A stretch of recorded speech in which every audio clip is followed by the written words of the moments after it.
Hi, I'm Chun and I'm part of the marketing department at McNaughton-McKay Electric Company.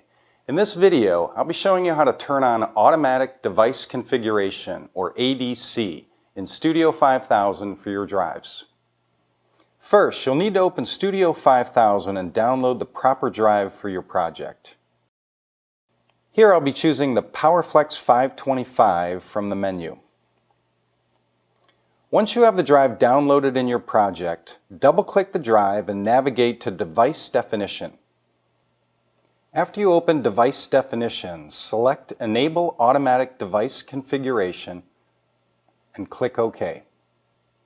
The following pop-up screen will appear.